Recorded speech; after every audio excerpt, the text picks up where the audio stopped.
Hi everyone, this is Bharti and welcome to dream maths. हमने chapter start किया वो vector, super easy chapter. ये second part है इस चैप्टर का। फर्स्ट पार्ट का लिंक आपको डिस्क्रिप्शन में मिल जाएगा, आप इजीली वो पार्ट भी देख सकते हो।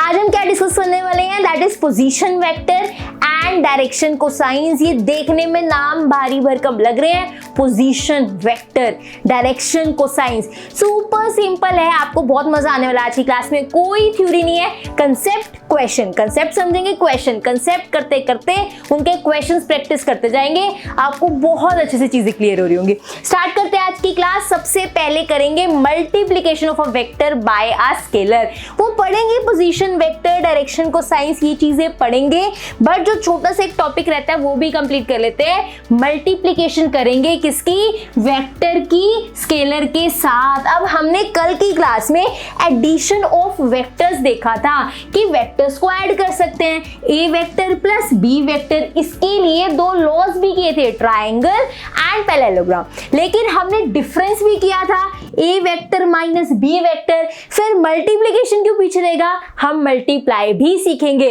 आज दो वेक्टर्स का मल्टीप्लाई नहीं सीख रहे, दो वेक्टर्स को कैसे मल्टीप्लाई कर रहे हैं वो नहीं सीख रहे, वो आने वाली क्लासेस में सीखेंगे। लेकिन एक वेक्टर को एक स्केलर से कैसे मल्टीप्लाई करते हैं वो हम सीख रहे होंगे। वेक्टर चैप्टर, इस पे हर चीज लगा के देखेंगे, प्लस माइनस मल्टीप्लाई हर चीज करेंगे। आज हम दो वेक्टर का मल्टीप्लिकेशन नहीं, ये बाद में सीखेंगे। आज एक स्केलर को वेक्टर से कैसे मल्टीप्लाई करते हैं वो सीख रहे होंगे।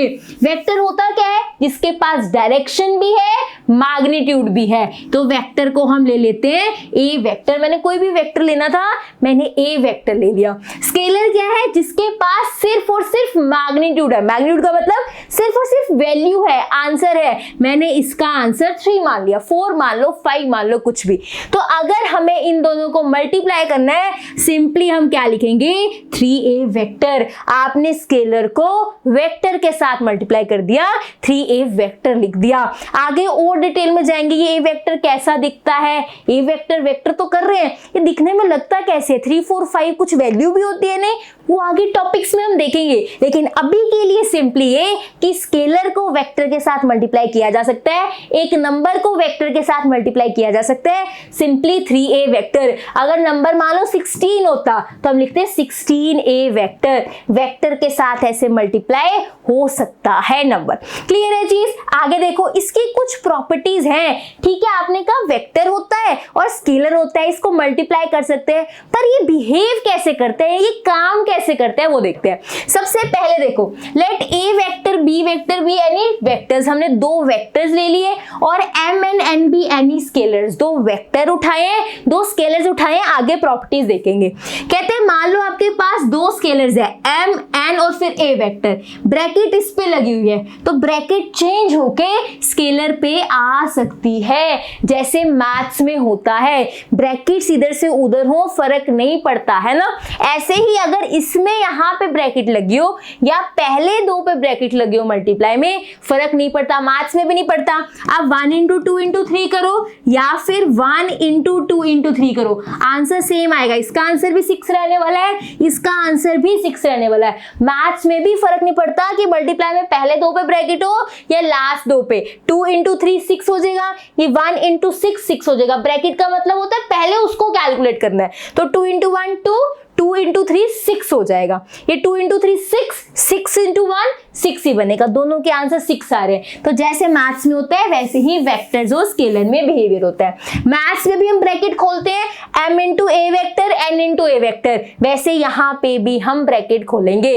जैसे मैथ्स सिंपल मैथ्स में होता है वैसे ही वेक्टर्स करते हैं। यहाँ पे भी m into a vector plus b vector, तो आप इसको ब्रैकेट खोलो, m into a vector plus m into b vector, ये चीज भी होती है।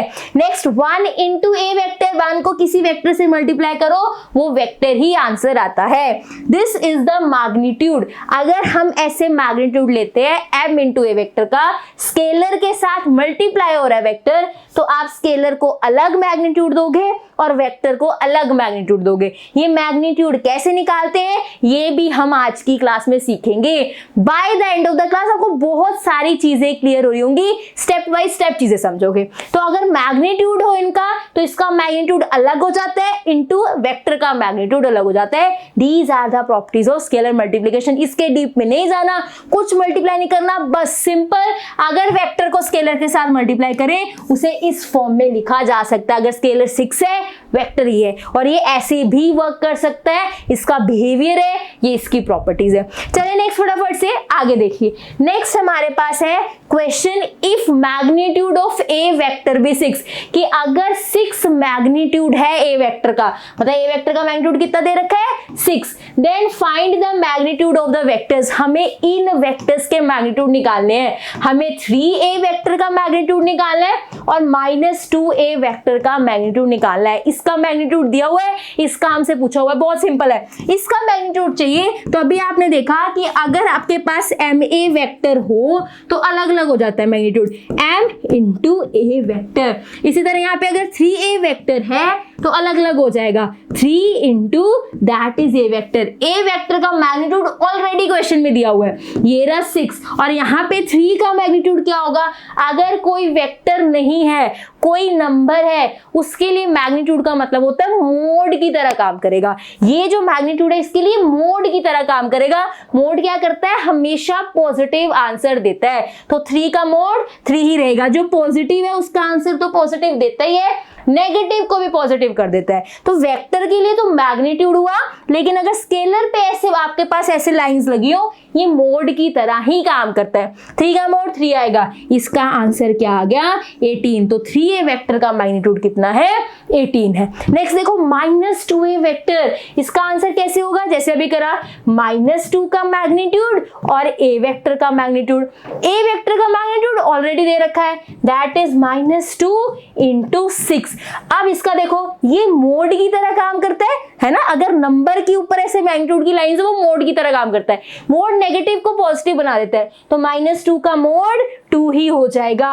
2 इंटू 6 आंसर इज 12। तो यहाँ पे -2a वेक्टर का मैग्नीट्यूड 12 है, 3a वेक्टर का मैग्नीट्यूड 18 है। नोटबुक पेन पेंसिल लेके बैठो, साथ साथ क्वेश्चंस करो, बहुत अच्छी चीजें क्लियर होंगी। ये क्वेश्चन क्लियर है पक्का। तो इसमें आपको मैग्नीट्यूड ऑलरेडी दिया हुआ था कि वेक्टर का मैग्नीट्यूड 6 है। वेक्टर्स का मैग्नीट्यूड कैसे निकालते हैं by the end of the class आपको आता होगा। यहाँ दिया हुआ था, अगर कहीं निकालना भी पड़ा तो हम एंड तक सीख लेंगे।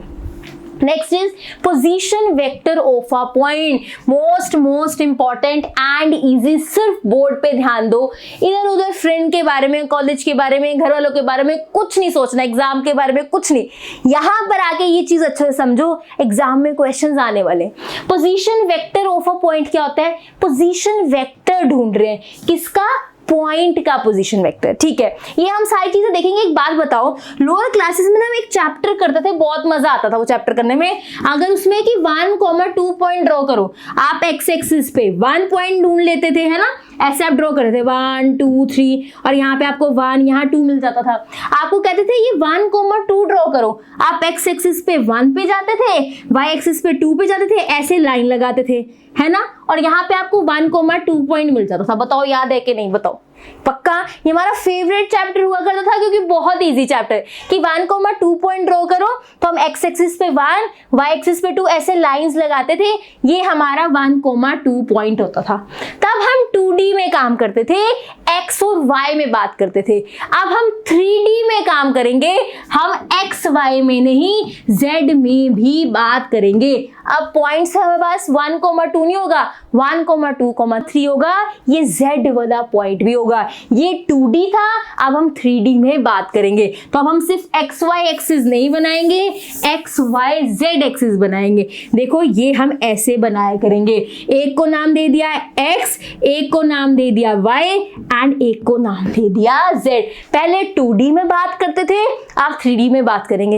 ये मैम 3D है कुछ, मतलब एक्स वाई जेड एक्सिस ऐसे होते हैं, बिल्कुल होते हैं। आप जिस रूम में बैठे हो ना उसको कॉर्नर चेक करो, जिस रूम में भी आप बैठे हो उसका कॉर्नर चेक करो। एक आपको बिल्कुल लाइन दिख रही है सामने कॉर्नर में, है ना, कॉर्नर के एंड में आ जाओ, आगे एक लाइन ऐसे दिख रही है लेफ्ट और एक लाइन राइट दिख रही है। देखो देखो, एक आपको ऊपर लाइन दिख रही है, नीचे एंड में आगे बिल्कुल फ्लोर पे एक लेफ्ट लाइन दिख रही होगी, एक राइट लाइन दिख रही होगी। देखो दिख रही है, यही वो एक्स वाई जेड एक्सिस है। ये 3D में बात हो रही है। तो जब हम 3D में बात करते हैं ऐसे ही बनाते हैं। 3D तो अब मैं यहाँ पेपर पे नहीं बना सकते, यहाँ बोर्ड पे नहीं बना सकते, तो इसको हम ऐसे ही रिप्रेजेंट करते हैं जब 3D की बात हो। एक्स वाई जेड, ये वही 3 लाइन है जो आपको आपके रूम के कॉर्नर में दिख रही है। एक लाइन स्ट्रेट, एंड पे आने के बाद एक लाइन ऐसे जा रही है और एक लाइन ऐसे जा रही है। देखो दिख रहा है ना, पक्का जिस रूम में भी बैठे हो चेक कर लो। तो 3D यहाँ नहीं बन सकती, हम ऐसे बनाते हैं, बात हम 3D में करेंगे। यहाँ मैंने एक पॉइंट ले लिया P, that is x y z. जैसे हम पहले पॉइंट्स लेते थे P 1, 2, अब 1, 2, 3 तीन वाले उठाएंगे, एक x का, एक y का, एक z का। ये मैंने P उठा लिया, that is x y z. बताओ कोई दिक्कत है तो? नहीं, पक्का। ये हमारा ओरिजिन होता था, या फिर कहो ये हमारा फिक्स्ड पॉइंट है। हम यहाँ पे ओरिजिन लेते थे जब एक्स वाई बनाते थे, ये हमने एक सेंटर फिक्स्ड पॉइंट ले लिया। जैसे आपके पास भी रूम में देखो एक नीचे पॉइंट है, that is the fixed point, ये फिक्स्ड पॉइंट ले लिया। इस फिक्स्ड पॉइंट से ये पॉइंट का जो चीज बनती है दैट इज ओपी वेक्टर, इसे बोलते हैं पोजीशन वेक्टर। अगर मुझे पी पॉइंट का पोजीशन वेक्टर चाहिए तो P का उस फिक्स्ड पॉइंट से जो ये वेक्टर बनता है इसको पोजीशन वेक्टर कहते हैं। This OP vector is equals to position vector. क्या लिखते हैं? Position vector of point P। बताओ, अब पोजीशन वेक्टर से डर लग रहा है? नहीं ना। 3D हम कुछ नहीं बना सकते, यहाँ इमेजिनेशन वाली चीज है। आप पेपर पे 3D बनाना है तो एक्स वाई जेड ऐसे ही रिप्रेजेंट की जाती है। तो ये पी एक्स वाई जेड से डिस्टेंस इस फिक्स्ड पॉइंट का, सॉरी डिस्टेंस नहीं, वेक्टर इस दिस पॉइंट का ओपी वेक्टर, इसको कहते हैं position vector of point P. अगर हम शॉर्ट में लिखना चाहें, बुक्स में ऐसे लिखा होता है position vector of point P. बहुत सिंपल सा, क्लियर है चीज? या फिर ऐसे भी लिख देते हैं, सिंपल और सिंपल। पॉइंट भी नहीं लिखते, position vector of P. This OP vector is the position vector. Topic का नाम क्या था? Position vector of a point. इस पॉइंट का पोजीशन वेक्टर ढूंढ लिया हमने, that is OP vector. Clear है चीज? ये पोजीशन वेक्टर हमारी बहुत हेल्प करता है। मान लो आपको कोई वेक्टर निकालना है, पी क्यू वेक्टर। अब हर वेक्टर तो इस फिक्स्ड पॉइंट से नहीं निकलेगा, है ना। ये तो फिक्स्ड पॉइंट से जो पॉइंट का वेक्टर हो वो पोजीशन वेक्टर होता है। अब हर एक मैं ओपी, ओक्यू, ओआरएस तो नहीं निकालती रहूंगी, मुझे ओ के अलावा भी कहीं से वेक्टर निकालने पड़ेंगे। अगर मान लो आपको पी क्यू वेक्टर निकालना है, आप इस पी क्यू वेक्टर को पोजीशन वेक्टर की हेल्प से निकाल सकते हो, जो आपका एंड में लिखा है position vector of Q minus position vector of P. अगर आपको कोई भी वेक्टर निकालना है, पोजीशन वेक्टर आपकी हेल्प कर सकता है। Position vector of Q minus position vector of P, यही यहां लिखा हुआ है। सिंपल सी बात। अब पोजीशन वेक्टर क्लियर है? पक्का देख लो, ऐसे P उसका फिक्स पॉइंट से वेक्टर को पोजीशन वेक्टर कहते हैं। चलिए आगे, पक्का ये बहुत सारी इंपॉर्टेंट चीजें हैं। ये बना कैसे? सिंपल सा, ये ट्रायंगल लॉ से ही रूल बना है। अगर मैं यहाँ कोई Q पॉइंट बना दूं, यहां से इसको जोड़ दूं ऐसे, तो आप यहां से इसको पूरा कर सकते हो ट्रायंगल बना के, और फिर आप ट्रायंगल लॉ लगा के देखोगे पी क्यू वेक्टर इक्वल आता है O Q vector minus OP vector के। बाय ट्रायंगल लॉ पर हमें डिटेल में नहीं जाना, हमें सिंपल सी बात पता है, अगर पी क्यू वेक्टर है is equals to position vector of Q minus position vector of P. हम पोजीशन वेक्टर्स की हेल्प से कोई भी वेक्टर कैलकुलेट कर सकते हैं। चले आगे, हमारे पास क्वेश्चन आ गया, the position vector of A B C are. ये हमें ए बी सी के पोजीशन वेक्टर्स दिए गए हैं। फाइंड द वेक्टर्स, मुझे A B vector, B C vector और ए सी वेक्टर निकालना है in terms of a and b. मुझे पोजीशन वेक्टर्स दिए हैं और वेक्टर सिंपल कैलकुलेट करने हैं, बहुत सिंपल है। पोजीशन वेक्टर ऑफ ए क्या दिया हुआ है? That is 4a minus 3b। Position vector of b is equals to a vector plus 3b vector. यहाँ पे वेक्टर्स मिसिंग है, वेक्टर्स आते हैं जब भी ऐसे पोजीशन वेक्टर्स लिखे हों। अभी इसको ठीक कर देते हैं, ठीक है। आगे देखो, पोजीशन वेक्टर ऑफ c कितना है? दैट इज हमारे पास है, नोटबुक पेन पेंसिल लेके बैठो, साथ में क्वेश्चन करेंगे। -5a vector plus that is b vector. ये मेरे पास क्या है, पोजीशन वेक्टर। मुझे A B B C A सी, पहले मैं ए बी वेक्टर निकालूंगी। कैसे निकलते हैं, बाद वाले का पहले आता है, position vector of B minus position vector of A. Position vector of B कितना है, A vector plus 3b vector, A vector plus 3b vector, minus A का कितना है 4a vector minus 3b vector. Simply करेंगे, minus का sign अंदर जाके सबके साइन चेंज करता है। अगर ब्रैकेट के बाहर माइनस का साइन है, सबके साइन चेंज करेगा। 4a वेक्टर प्लस है, माइनस का हो जाएगा। 3b वेक्टर माइनस का है, प्लस हो जाएगा, प्लस 3b वेक्टर। आंसर क्या आएगा, a vector minus 4a vector is minus 3a vector, plus 3b is 6b vector. ये हमारे पास वैल्यू आ गई, that is of ab vector. आप पोजीशन वेक्टर्स की हेल्प से कोई भी वेक्टर इजीली कैलकुलेट कर सकते हो। Next is B C vector, that is मेरे से पहले कैलकुलेट करो, position vector of C minus position vector of that is B. Position vector of C कितना है, that is minus 5a vector plus b vector. Position vector of B कितना है, that is a vector plus 3b vector. Super simple.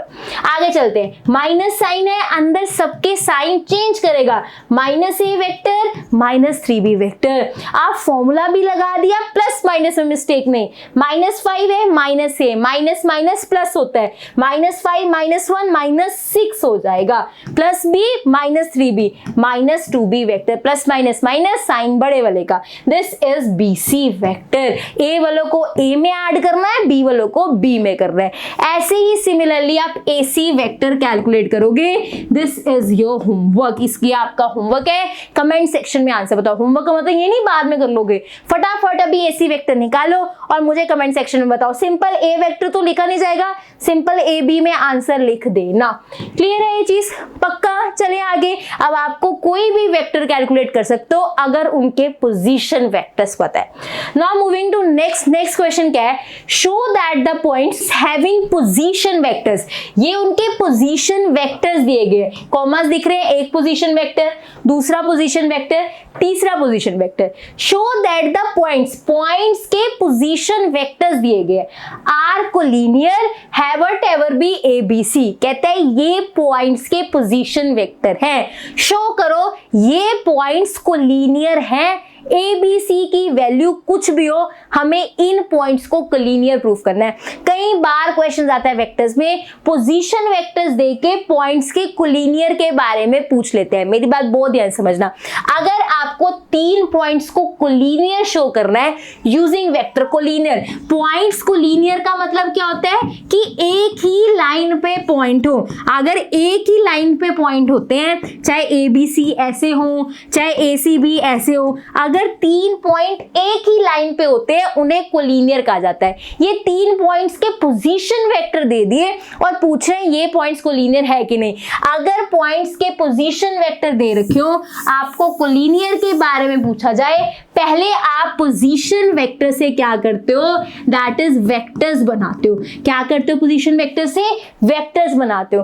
अगर उन vectors में आपको relation मिलता है ना, तो वो कोलिनियर है पॉइंट्स। अभी मैं एक्सप्लेन कर रही हूं, ये क्वेश्चन स्किप किया जा सकता था, पर बहुत बार कोलिनियर से रिलेटेड क्वेश्चन आता, तो ये मैंने क्वेश्चन स्किप नहीं किया। सिंपल सा, अगर आपको पोजीशन वेक्टर से खेलना आता है फिर तो बहुत इजी है क्वेश्चन। ध्यान से देखना, अगर पोजीशन वेक्टर दे रखे हो, कोलिनियर चेक करना है, पहले आप उनसे वेक्टर्स बना लो, फिर आगे क्या करना है अभी डिस्कस करते हैं। ये मेरे पास 3 पोजीशन वेक्टर्स है, मैं ऐसे इसको नेमिंग दे रही हूं कि ए का position vector of B and position vector of C. मैंने खुद से नेमिंग दे दिए इन 3 पोजीशन वेक्टर्स को।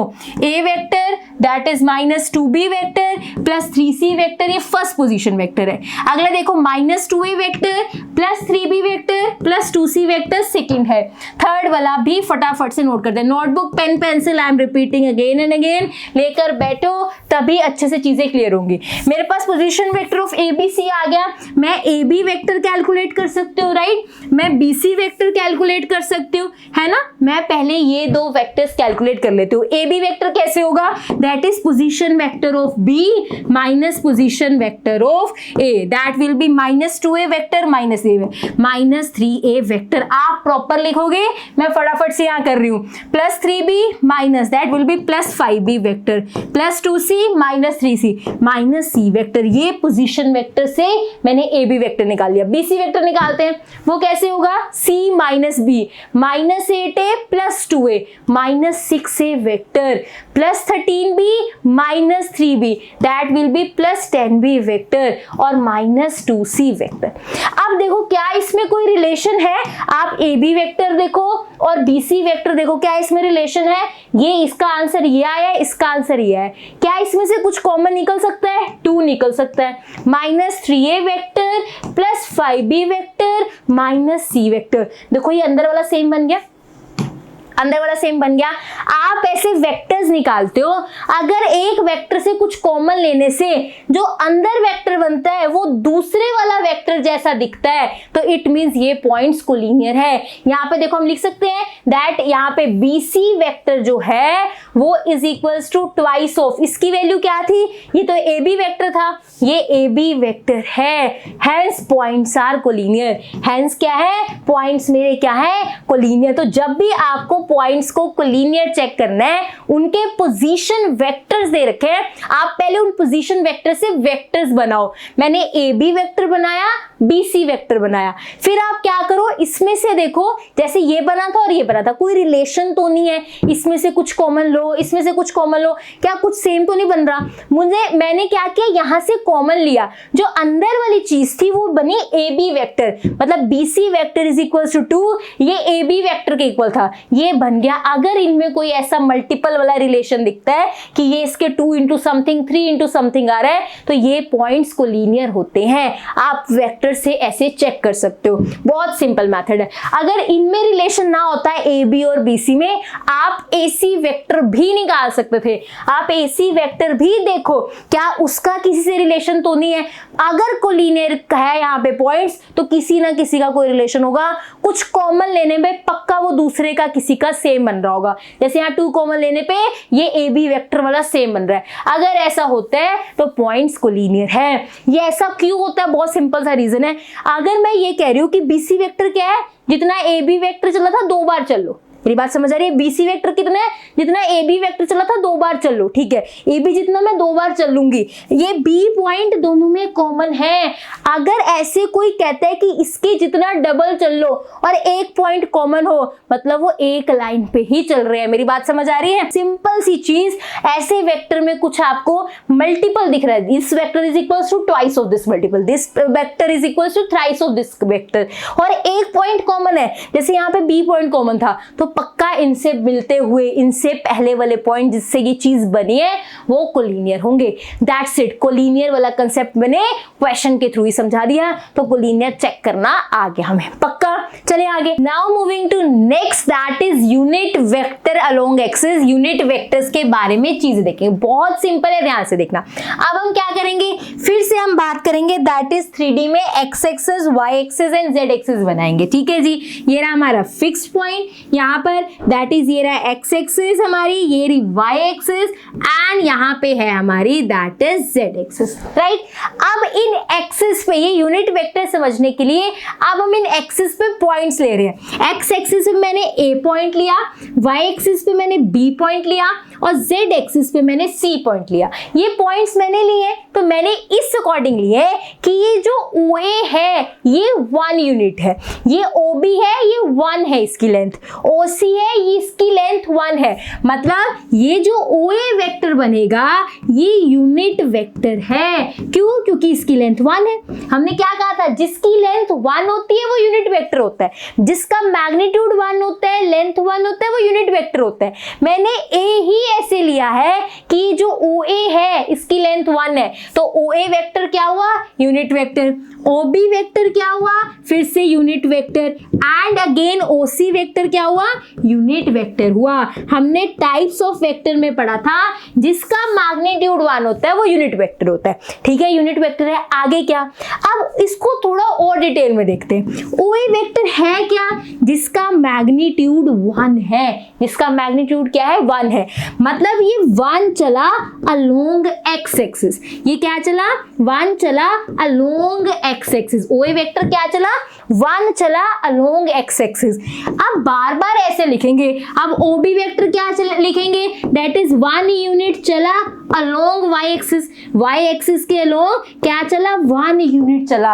हमें ऐसे पूरा पूरा लिखना पड़ता है, 1 along x axis, 1 along y axis, ऐसे पूरा पूरा ना लिखना पड़े, हमने इसका नाम रख दिया आई कैप। पहली बात, एक्स एक्सिस की डायरेक्शन को डिनोट करने के लिए आई यूज किया, क्योंकि ये यूनिट वेक्टर है तो इसके ऊपर कैप आया। हमने ये चीज डिस्कस की थी कि जो यूनिट वेक्टर होता है अपने साथ कैप लेके आता है, क्योंकि ये एक्स एक्सिस के अलोंग जा रहा है तो हमने कहा एक्स एक्सिस वालों को आई नेम दे देंगे, दैट इज आई। क्योंकि ये 1 यूनिट है तो कैप, ये ओए वेक्टर क्या है, दिस इज आई कैप। ये आई कैप हमें डायरेक्शन बता देगा, एक्स की तरफ जा रहे हैं, पूरा नहीं बताना पड़ेगा 1 यूनिट अलोंग एक्स एक्सिस, नहीं, आपने कहा आई कैप, मैं समझ गई ये एक्स की तरफ जा रहा है। आपने कहा जे कैप, मैं समझ गई ये 1 यूनिट वाई की तरफ जा रहा है। आपने कहा दैट इज के कैप, मैं समझ गई 1 यूनिट जेड की तरफ जा रहा है। ये आई कैप, जे कैप, के कैप आपको वेक्टर्स में देखने को मिलते हैं। ये आपको डायरेक्शन बता देते हैं कि एक कदम एक्स की तरफ जा रहे हैं, एक कदम y की तरफ जा रहे हैं, एक कदम z की तरफ जा रहे हैं। ये यूनिट वेक्टर्स होते हैं। देखो इस OA को तो हमने आई कैप कहा है और ये यूनिट वेक्टर था, तो इस OA वेक्टर को ही तो आई कैप लिख रहे हैं। ये आई कैप, जे कैप, के कैप यूनिट वेक्टर होते हैं, प्लस डायरेक्शन बता रहे होते हैं। एक कदम बता रहा है तो यूनिट वेक्टर हुआ, और डायरेक्शन भी बता रहा है। आई कैप मतलब x की तरफ जा रहा है, जे कैप मतलब y की तरफ, के कैप मतलब z की तरफ। अगर आप कहोगे कि मैं 3 स्टेप्स चल रहा हूं, ध्यान से समझना, अगर आप कहोगे कि मैं 3 स्टेप्स चल रहा हूं, that is along x axis, 3 steps चल रहा हूं अलोंग एक्स एक्सिस, एक स्टेप के लिए तो आई कैप था, आप 3 स्टेप्स चल रहे हो तो 3 आई कैप हो जाएगा। अगर कहीं आपको 3 आई कैप मिल गया, मतलब वो ये बात कर रहे हैं कि एक्स की तरफ 3 कदम चल रहे हैं। कहीं पर आपको 4 जे कैप लिखा मिल गया, मतलब आपको 4 स्टेप्स चलना है वाई की तरफ। तो ये जो आई कैप है, जे कैप है, के कैप है, ये यूनिट वेक्टर है अलोंग दैट पर्टिकुलर डायरेक्शन। ये एक्स की तरफ है, वाई की तरफ, के कैप जेड की तरफ। अगर आगे कोई नंबर लिखा है, यूनिट वेक्टर का मतलब तो 1 होता है, अगर कोई नंबर लिखा है मतलब 3 स्टेप्स x की तरफ, 4 स्टेप्स y की तरफ, ये तो 1 स्टेप ही बताता है, यूनिट है। आगे जो नंबर लिखा है वो आगे और कितने स्टेप्स है वो बताता है कि 3 स्टेप्स है, 1 स्टेप नहीं है, 3 स्टेप्स है, 4 स्टेप्स है अलोंग y डायरेक्शन। सो आई कैप, जे कैप, के कैप खुद तो यूनिट वेक्टर्स हैं, डायरेक्शंस बताते हैं, लेकिन आगे कोई नंबर लिखा है तो वो ये बता देंगे इस डायरेक्शन में अब 1 स्टेप नहीं 3 स्टेप्स चलनी है। ये यूनिट वेक्टर अलोंग एक्सिस का कंसेप्ट है। तो आपको आई कैप, जे कैप, के कैप समझ आ गए पक्का। तो ये डायरेक्शन के बारे में बताते हैं, आई एक्स के along, Y that is Y के अलोंग जे कैप, एंड जेड के अलोंग के कैप होता है। बस इतना पता होना चाहिए। मूविंग टू नेक्स्ट है components of a vector space. Super easy, ध्यान से देखना, सब हमने पढ़ लिया, बस ढूंढनी है चीजें। हमें पता है एक पॉइंट होता है PXYZ 3D स्पेस के अंदर, अगर उसका हम यहां से वेक्टर निकालें, that is from the fixed point, बना लेते हैं कंप्लीट, इसको बोलते हैं पोजीशन वेक्टर। ओपी वेक्टर हमने क्या कहा था, that is position vector. Position vector के कॉन्सेप्ट से ही कंपोनेंट्स ढूंढ लेंगे। ये क्या है, पोजीशन वेक्टर है of P, that is OP vector. ये बात हमें सब समझ आई हुई है। This is x axis, this is y axis, this is z axis, और ये पॉइंट है XYZ। हमें पता है ओपी वेक्टर क्या है, पोजीशन वेक्टर है P का, या फिर हम इसे ऐसे भी लिखते हैं position vector of point P। अब मैं इस वेक्टर का एक नेम दे रही हूं, दैट इज R वेक्टर। क्या नेमिंग दे रही हूं, R वेक्टर। तो चाहे ओपी वेक्टर को, चाहे पोजीशन वेक्टर को, आर वेक्टर को एक ही बात है। हमें पता है पोजीशन वेक्टर होता क्या है, फिक्स्ड पॉइंट से एक पॉइंट वो वेक्टर होता है। दूसरी चीज हमें ये पता है पोजीशन वेक्टर से हम वेक्टर निकाल सकते हैं कि अगर पी क्यू वेक्टर चाहिए तो position vector of Q minus position vector of P, इससे हम पोजीशन वेक्टर की हेल्प से हम पी क्यू वेक्टर निकाल लेते हैं, ठीक है। लेकिन पोजीशन वेक्टर की खुद को कैसे रिप्रेजेंट करते हैं, पोजीशन वेक्टर खुद से कैसे दिखता है वो देखते हैं।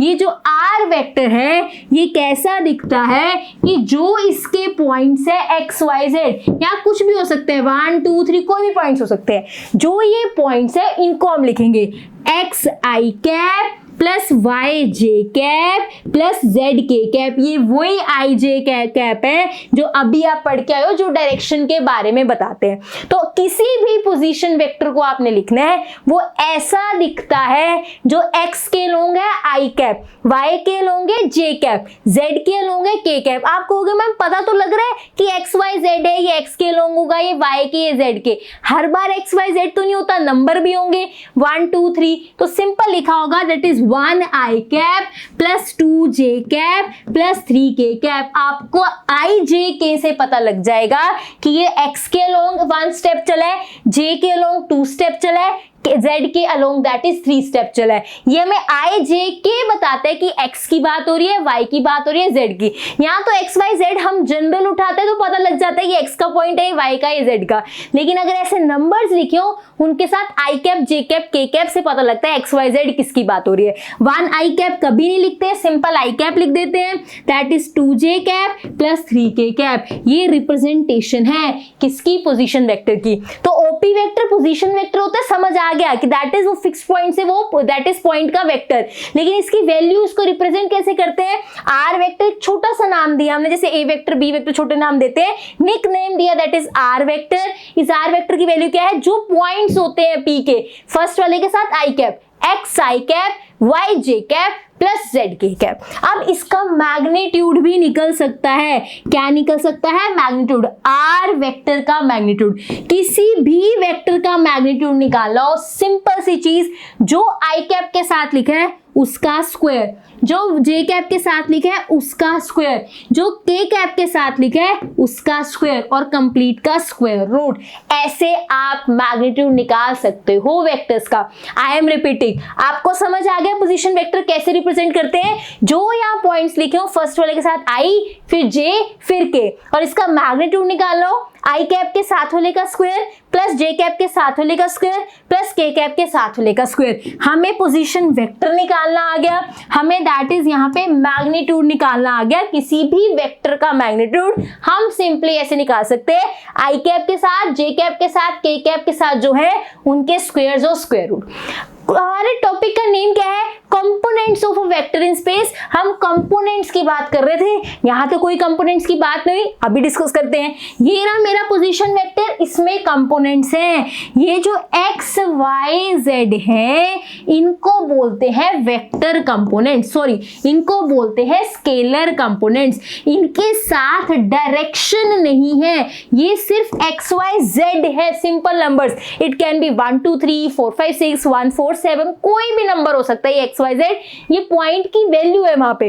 तो यहाँ पे ये जो एक्स वाई जेड है इन्हें स्केलर कंपोनेंट्स बोलते हैं। लेकिन अगर इसके साथ आई कैप, एक सेकेंड, अगर इसके साथ हम आई कैप, जे कैप और जेड के कैप ऐसे लिखे तो इनको बोलते हैं वेक्टर कंपोनेंट्स। ये वेक्टर क्यों हो गए, क्योंकि इनके पास मैग्नीट्यूड तो है, आई कैप डायरेक्शन भी बता रहा है। तो अगर मैग्नीट्यूड के साथ डायरेक्शन भी पता लग रही है तो ये वेक्टर कंपोनेंट्स हो गए। तो हमने जो ये रिप्रेजेंट किया है पोजीशन वेक्टर को, इसमें स्केलर कंपोनेंट्स भी हैं, वेक्टर कंपोनेंट्स भी हैं। ये एक्स वाई जेड स्केलर है, लेकिन अगर इसके साथ आई कैप, जे कैप, के कैप मेंशन करें तो ये वेक्टर कंपोनेंट्स हैं। तो कंपोनेंट्स ऑफ अ वेक्टर्स हमें समझ आ गया। पहले पोजीशन वेक्टर को रिप्रेजेंट कैसे करते हैं वो समझ आ गया, उसमें से स्केलर वेक्टर भी निकाल लिए, प्लस उसका मैग्नीट्यूड निकालना भी सीख लिया। बताओ क्लियर है? पक्का देख लो। नाउ मूविंग टू नेक्स्ट है हमारे पास कुछ क्वेश्चन, ध्यान से समझो, बहुत इजी है,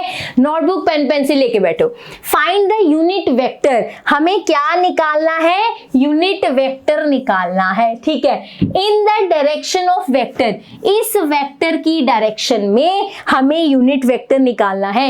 यूनिट वेक्टर ठीक है निकालना है, लेकिन अलोंग द एक्सिस नहीं निकालना, किसी की डायरेक्शन में निकालना है। जब यूनिट वेक्टर किसी की डायरेक्शन में निकलता है, formula is a vector upon a vector का मैग्नीट्यूड। ये नोट कर लो, इंपॉर्टेंट है, यहां से क्वेश्चन आता है। यूनिट वेक्टर किसी की डायरेक्शन में निकालना है, जिसकी डायरेक्शन में निकालना है, दैट इज ए वेक्टर, जो ऊपर वो वेक्टर लिखेंगे और नीचे उसका मैग्नीट्यूड आएगा।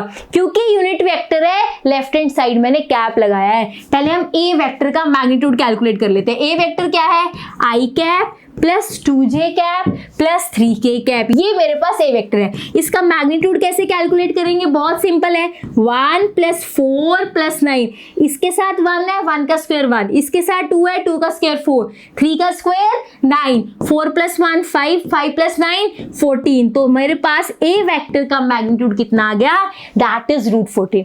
अब मुझे ए कैप कैलकुलेट करना है, अभी कर लेते हैं।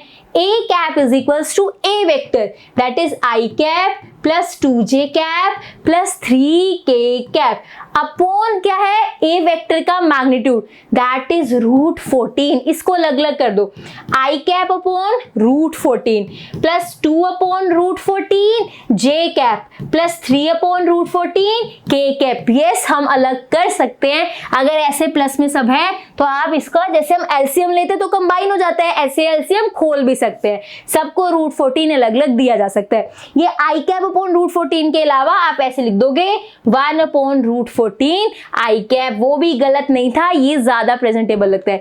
2 अपॉन √14, 3 अपॉन √14, तो आई कैप अपॉन नहीं, हमने आई कैप के साथ क्या लिख लिया, 1 इंटू आई कैप ही होता है, तो 1 अपॉन √14 आई कैप आ गया। ये इसका answer, this is a unit vector in the direction of this vector. तो अगर आपको यूनिट वेक्टर ढूंढना है किसी की डायरेक्शन में, वो वेक्टर ऊपर होना चाहिए और नीचे उसका मैग्नीट्यूड होना चाहिए। क्योंकि यूनिट वेक्टर है तो left hand side A cap आएगा। This is the final answer. ये क्वेश्चन आता है, कंपल्सरी में भी आपको मिल जाएगा, ये फॉर्मूला इंपॉर्टेंट है, लिख लेना, मार्क कर लेना। नेक्स्ट क्वेश्चन देखो, फाइंड द यूनिट वेक्टर, फिर से यूनिट वेक्टर पूछा जा रहा है in the direction of A B vector. A B vector की डायरेक्शन में यूनिट वेक्टर ढूंढो। हमें ए पॉइंट दिया गया है, बी पॉइंट दिया गया है, ए बी की डायरेक्शन में हमें यूनिट वेक्टर ढूंढना है। बहुत सिंपल है, हमें किसकी डायरेक्शन में ढूंढना है, ए बी की डायरेक्शन में। पहले ए बी वेक्टर तो निकाल लो, मेरी बात बहुत ध्यान समझो। आपने लास्ट क्वेश्चन में ए की डायरेक्शन में यूनिट वेक्टर ढूंढा था, तो क्या फॉर्मूला लिखा था, ए वेक्टर अपॉन ए वेक्टर का मैग्नीट्यूड। अब किसकी डायरेक्शन में ढूंढना है यूनिट वेक्टर, यूनिट वेक्टर मुझे ढूंढना है in direction of, that is A B vector. A B vector की डायरेक्शन में यूनिट वेक्टर ढूंढना है, तो क्या फॉर्मूला होगा, A B vector upon A B vector का मैग्नीट्यूड। जिसकी डायरेक्शन में यूनिट वेक्टर ढूंढना होता है वो वेक्टर ऊपर आता है और नीचे उसका मैग्नीट्यूड आता है। पहले ए की डायरेक्शन में ढूंढना था तो a vector upon a vector का मैग्नीट्यूड। अब ए बी वेक्टर की डायरेक्शन में यूनिट वेक्टर ढूंढना है तो A B vector upon A B vector का मैग्नीट्यूड। जल्दी से कैलकुलेट करते हैं, पहले मैग्नीट्यूड निकाल लेते हैं। मैग्नीट्यूड निकालने से पहले क्या मेरे पास ए वेक्टर बी वेक्टर है, नहीं, मेरे पास तो ए के पॉइंट्स है, मेरे पास तो बी के पॉइंट्स है, मेरे पास तो वेक्टर है ही नहीं। एक बात ध्यान से समझो, जब भी आपको पॉइंट्स दिए हो ये हमें पोजीशन वेक्टर दे देता है। अभी आपने देखा था, अगर मेरे पास पॉइंट था एक्स वाई जेड तो पोजीशन वेक्टर क्या था, एक्स आई कैप, वाई जे कैप, जेड के कैप। अगर कोई पॉइंट दिया हो उसका पोजीशन वेक्टर निकाल सकते हैं, फर्स्ट वाले के साथ आई, दूसरे वाले के साथ जे, तीसरे वाले के साथ के कैप लगा के। तो अगर हमें यहाँ पे भी ए पॉइंट दिया हुआ है, हम इसका पोजीशन वेक्टर निकाल सकते हैं, that is I cap, 2j cap, 3k cap. कभी भी हम 1 आई कैप नहीं लिखते, 1 आई कैप को सिंपल आई कैप लिखते हैं। पोजीशन वेक्टर ऑफ बी की बात करते हैं, वो क्या आएगा, 4 I cap plus 5j cap plus 6k cap. हमने पोजीशन वेक्टर्स लिख लिए। एक बार पोजीशन वेक्टर मिल गया, ए बी वेक्टर कैलकुलेट हो जाएगा, that is position vector of B minus position vector of A. क्या बनेगा, position vector of B minus position vector of A. ऐसे आप लिंक करते चीजें चलते हो। पोजीशन वेक्टर ऑफ बी क्या है, ये रहा 4 - 1 3i cap, 5 - 2 3j cap, 6 - 3 3k cap. This is the A B vector. A B vector मिल गया, ठीक है। मुझे क्या चाहिए, मैग्नीट्यूड। ए बी वेक्टर का मैग्नीट्यूड भी निकाल लेते हैं। दैट विल बी 9 + 9 + 9 कितना आएगा, 9 + 9 18, 18 + 9 कितना होगा, दैट विल बी 27। 27 का रूट आ जाएगा। क्लियर है चीज। अब फटाफट से निकाल लेते हैं वैल्यू। आप देखो यूनिट पूरा लिखोगे, यूनिट वेक्टर पहले ए वेक्टर होता था, हम ए कैप लिख लेते थे अगर यूनिट वेक्टर है। यहाँ पे यूनिट वेक्टर किसका निकालना है, ए बी वेक्टर का, तो हम पूरा लिख लेते हैं unit vector along the direction of, किसकी डायरेक्शन, यूनिट वेक्टर पूरा लिखते हैं in the direction of that is A B vector. तो कैसे निकलेगा, A B vector upon A B vector का मैग्नीट्यूड। ए बी वेक्टर है क्या, that is 3i cap + 3j cap + 3k cap, और सबके नीचे क्या आएगा, √27। आप पहले इकट्ठा √27 लिखोगे फिर अलग अलग करोगे, मैं पहले ही √27 अलग अलग करके लिख रही हूँ। जैसे हमने लास्ट में किया था ना, पहले एक साथ इकट्ठा लिखा था मैंने √14, फिर अलग अलग किया, इसमें मैंने पहले ही अलग अलग कर दिया। ये आपका आंसर है। ये क्वेश्चन इंपॉर्टेंट है, unit vector in the direction के क्वेश्चन आते हैं, बहुत सिंपल है। एक्स्ट्रा स्टेप क्या था कि आपको ए बी वेक्टर भी खुद निकालना, हमें पता है position vector of B minus position vector of A. एक नई चीज और क्या सीखी कि अगर ऐसे पॉइंट्स दे रखे हैं वहां से हम पोजीशन वेक्टर्स बना सकते हैं। Moving to next question. Next क्या है, find the unit vector in the direction. यहाँ पे यूनिट वेक्टर नहीं है, ये गलत लिखा हुआ है, ये यहाँ पे मिस्टेक है, यूनिट वेक्टर नहीं है। Find the vector in the direction of, क्या लिखा है, वेक्टर ढूंढो डायरेक्शन में, किसकी, वेक्टर। ध्यान से, this 3i cap + j cap, कहता है आपने एक वेक्टर ढूंढना है इसी की डायरेक्शन में। एक वेक्टर दे रखा है, आपने एक वेक्टर ढूंढना है इस वेक्टर की डायरेक्शन में। एक वेक्टर ऑलरेडी क्वेश्चन में दिया हुआ है, आपने वेक्टर ढूंढना है दूसरे वाला इस वेक्टर की डायरेक्शन में। That has magnitude of 5 units. जो आपने नया वेक्टर ढूंढना है उसका मैग्नीट्यूड क्या है, 5 यूनिट्स है। Find the vector in the direction of the vector this. एक वेक्टर ढूंढो इसकी डायरेक्शन में जिसका मैग्नीट्यूड कितना है, 5 यूनिट्स। नया वेक्टर का मैग्नीट्यूड कितना है, दैट इज 5 यूनिट्स। बहुत सिंपल है इसको कैलकुलेट करना भी। अगर आपको कोई वेक्टर ढूंढना होता है किसी की डायरेक्शन में, सिंपल सी चीज है, जिसकी डायरेक्शन में ढूंढना है पहले उसका यूनिट वेक्टर वाली चीज ही कैलकुलेट करो। जिसके डायरेक्शन में ढूंढना है पहले उसका यूनिट वेक्टर वाला चीज ही कैलकुलेट करो। यहाँ पे फाइंड यूनिट वेक्टर नहीं है, यूनिट गलती से लिखा गया है। वेक्टर ढूंढना अगर किसी की डायरेक्शन में, आप पहले उसका यूनिट वेक्टर ही ढूंढ लो। ए वेक्टर क्या है, 3i कैप + j कैप। ए वेक्टर का मैग्नीट्यूड क्या आएगा, यहाँ पे साइड में कैलकुलेट कर रही हूँ, that is 9 + 1 √10, तो that is √10, 3/√10 that is i cap + 1/√10 that is j cap. अगर किसी की डायरेक्शन में आपको वेक्टर भी ढूंढना है उसके लिए आपको पहले यूनिट वेक्टर ही निकालना पड़ेगा। यूनिट वेक्टर डायरेक्टली लिखा है, बस यूनिट वेक्टर निकाल दो, लेकिन सिर्फ वेक्टर लिखा है, यूनिट वेक्टर नहीं लिखा, तो भी आपको पहले यूनिट वेक्टर ही निकालना है।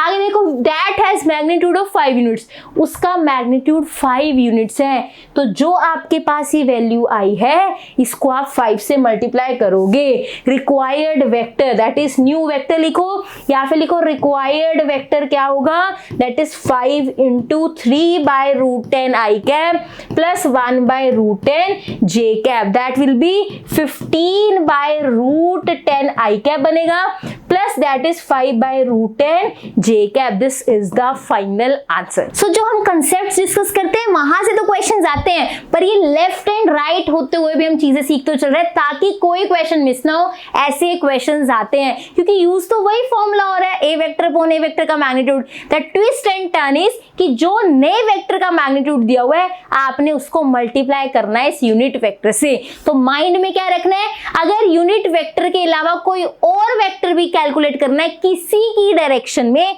तो आप पहले उसका यूनिट वेक्टर ही निकालोगे, अगर उसका मैग्नीट्यूड दिया हुआ है उसको उससे मल्टीप्लाई करोगे, आपको न्यू वेक्टर मिल जाएगा जो वो आपसे चाहता है। तो यूनिट वेक्टर कैलकुलेट करना भी आ गया, और कोई और वेक्टर किसी के डायरेक्शन में अगर उसका मैग्नीट्यूड दिया हुआ है हमें वो कैलकुलेट करना भी आ गया।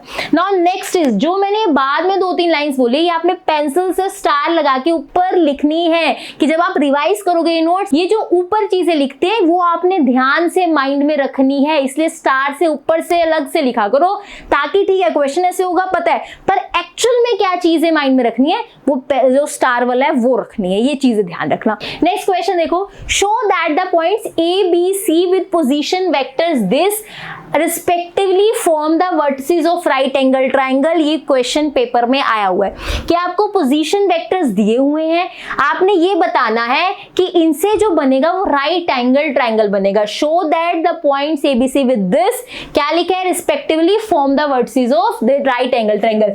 ये पॉइंट्स वर्टिसेस बनाएंगे राइट एंगल ट्राइंगल के, हमें ये शो करना है, ठीक है। पोजीशन वेक्टर नोट कर लेते हैं। पोजीशन वेक्टर ऑफ A दिया हुआ है, बहुत सिंपल क्वेश्चन है, बहुत simple. Position vector of B, position vector of C, क्या दिया हुआ है फटाफट से नोट करते हैं, 3i cap minus 4j cap. ये क्वेश्चन आपने मेरे साथ साथ करना है। आगे क्या है, 2i cap minus j cap plus k cap. Next is i cap minus 3j minus 5k, right, हाँ जी, माइनस 5k कैप।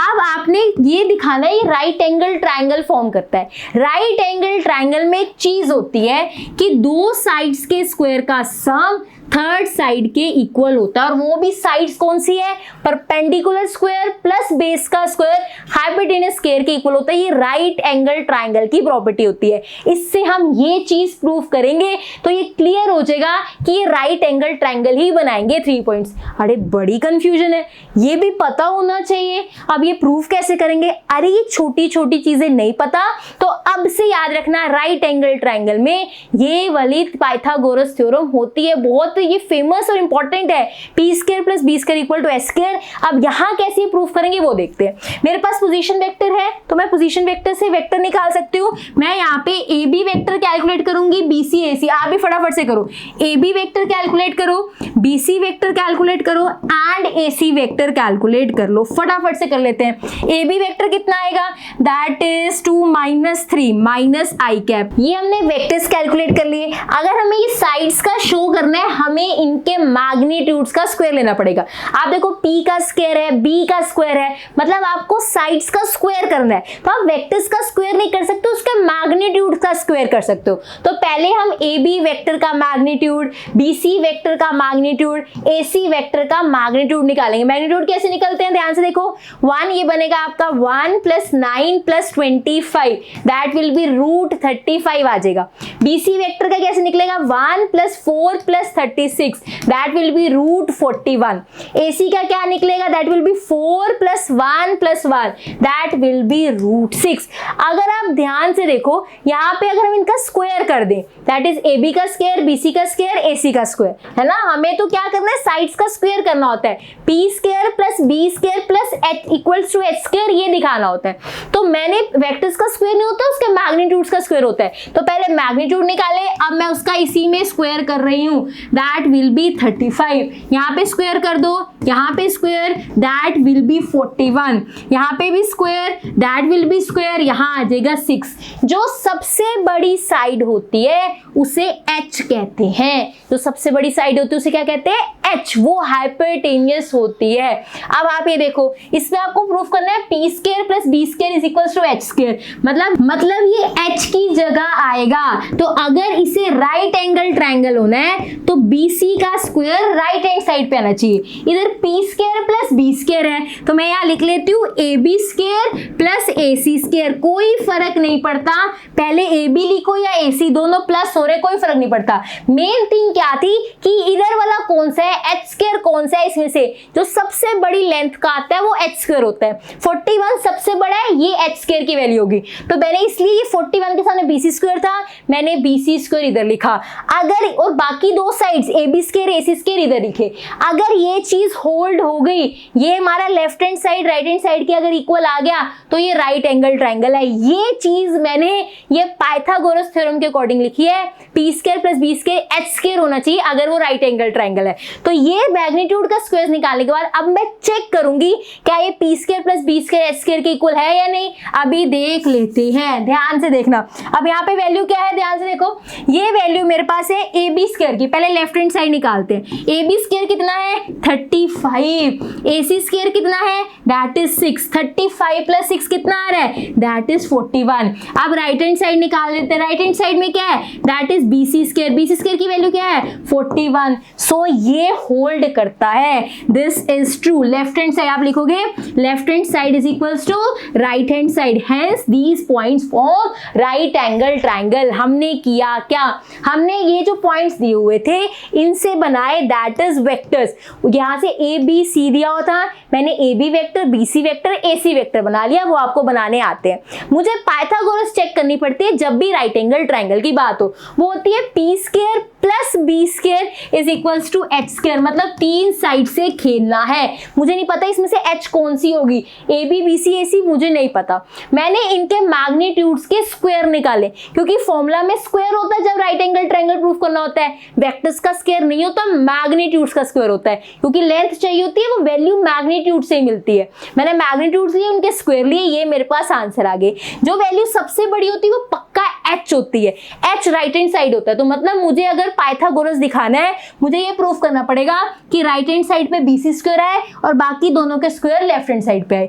अब मैंने ये प्रूफ करना शुरू किया, लेफ्ट हैंड साइड प्रूफ किया, मतलब वैल्यू निकाली 41 आ रहा है, राइट हैंड साइड पहले ही 41 था, left hand side right hand side की इक्वल होगी, hence these points forms the that is क्या क्या फॉर्म करते हैं राइट एंगल ट्राइंगल। आप यहाँ लिख दोगे, ये जहां पे लिखोगे ना आप लिखोगे for right that is angle triangle, की राइट एंगल ट्राइंगल के लिए ये चीज होनी चाहिए। आपने left hand side right hand side देखी, आपने कहा यस ये होल्ड करता है, इट मींस ये क्या फॉर्म करते हैं points right angle triangle. Clear है चीज, चले आगे। Now moving to next question क्या है देख लेते हैं। Next question is this, if A vector B vector C vector is this then find this. अगर आपको A vector B vector C vector दिया गया है तो आपने ये इसका मैग्नीट्यूड निकालना है। बहुत सिंपल है, मैग्नीट्यूड निकालना आप निकाल सकते हो।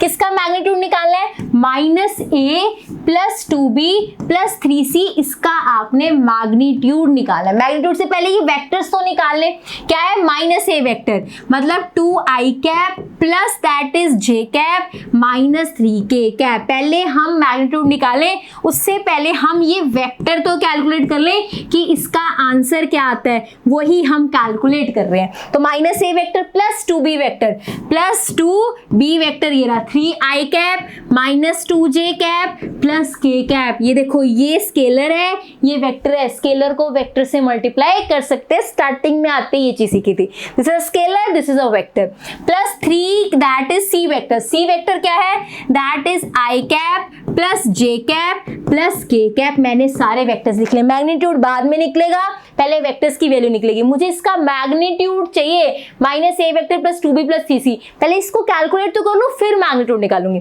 माइनस अंदर ले लो, minus 2i cap minus j cap plus 3k cap. Minus अंदर जाता है साइन चेंज होता है, 2 अंदर मल्टीप्लाई कर दो, 6i cap minus 4j cap plus 2k cap हो जाएगा। आगे 3 अंदर मल्टीप्लाई कर दो, 3i cap plus 3j cap plus 3k cap. इसे सॉल्व करो, i कैप वाले i कैप से ही डील करेंगे। क्या आएगा माइनस 2 प्लस 6 4 बन गया, 4 प्लस 3 7 बन गया, दिस इज 7i कैप। आगे चलते हैं, minus j cap minus 4j cap minus 5j cap plus 3 minus 5 plus 3 minus 2 that is यहाँ पे बन जाएगा j कैप। माइनस 5 प्लस 3 था ना।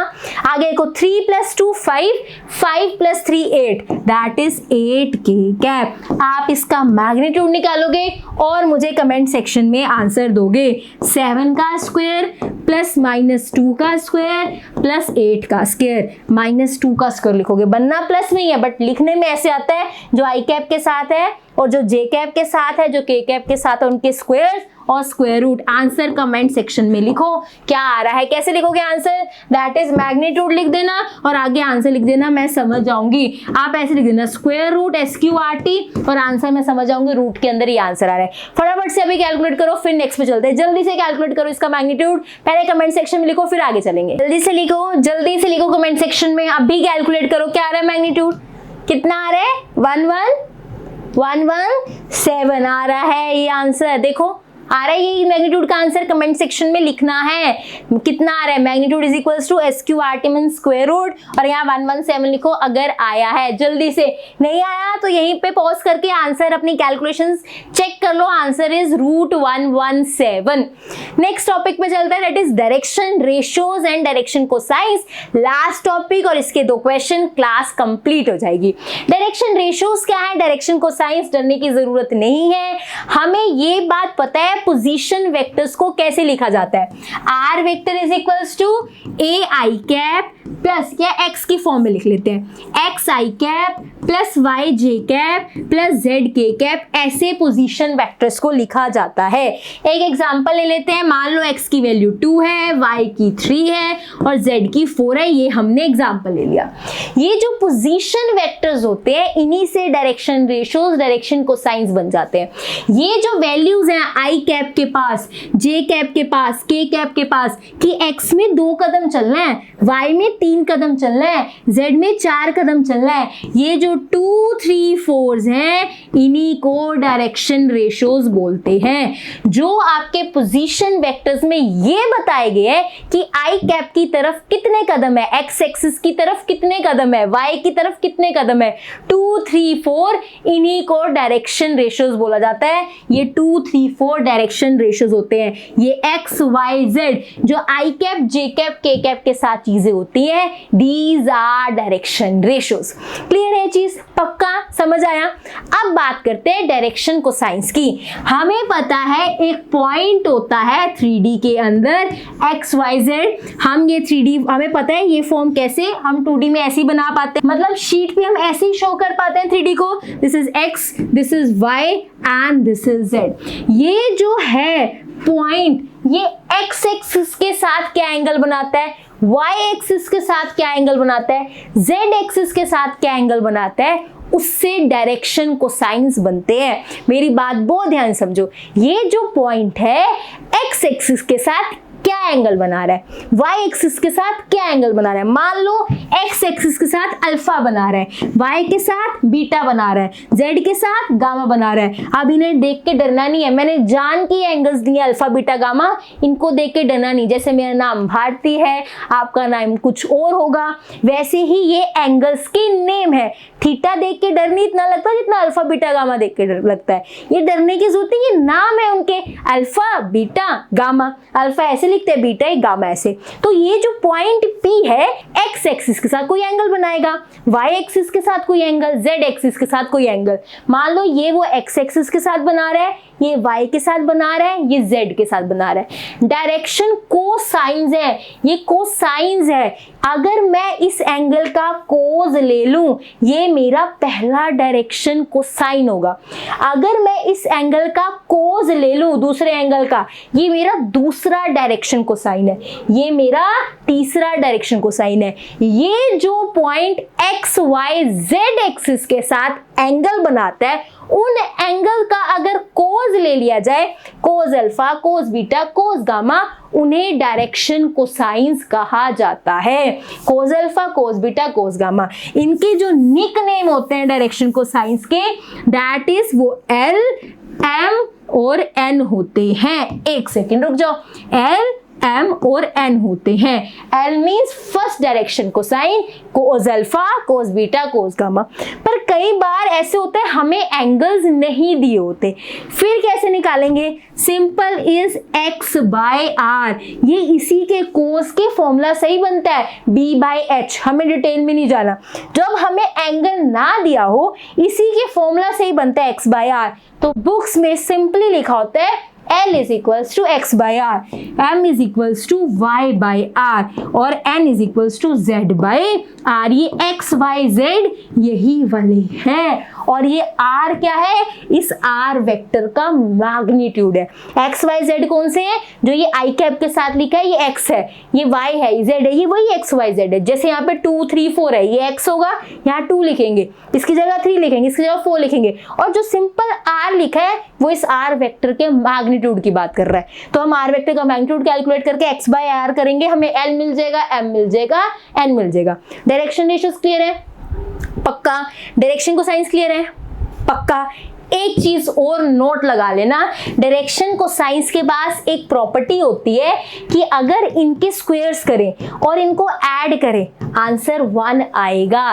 l square plus m square plus n square is equals to 1 होता है। I am repeating, l square plus m square plus n square 1 होता है। ये प्रॉपर्टी पूछ ली जाती है, कई बार एमसीक्यू में आ जाती है, कई बार हमें आंसर चेक करना होता है कि हमारे एलिमेंट ठीक आए हैं कि नहीं। एलिमेंट निकाल के उनके स्क्वायर को ऐड करो, आंसर 1 आना चाहिए, तभी आपके एलिमेंट करेक्ट है। तो ये चीज याद रखना। This is all about direction ratios and direction को साइंस। फटाफट से इसके 2 क्वेश्चंस हैं, कंप्लीट करते हैं जल्दी से। इफ P पॉइंट दिया हुआ है एंड Q पॉइंट, ये 2 पॉइंट्स दिए हुए हैं स्पेस के अंदर, मुझे डायरेक्शन रेशियोज निकालने हैं PQ के एंड डायरेक्शन कोसाइंस। यहाँ पे वेक्टर आएंगे, PQ वेक्टर के डायरेक्शन रेशियोज चाहिए और PQ वेक्टर के डायरेक्शन कोसाइंस चाहिए। रेशियोज और कोसाइंस बाद में निकालेंगे, पहले PQ वेक्टर तो निकाल लो। डायरेक्शन रेशियोज और कोसाइंस बाद में निकालेंगे, पहले PQ वेक्टर निकालते हैं। मुझे P एंड Q दिया गया है तो PQ वेक्टर तो बाद में, उसके लिए भी पहले पोजीशन वेक्टर ऑफ P निकलेगा।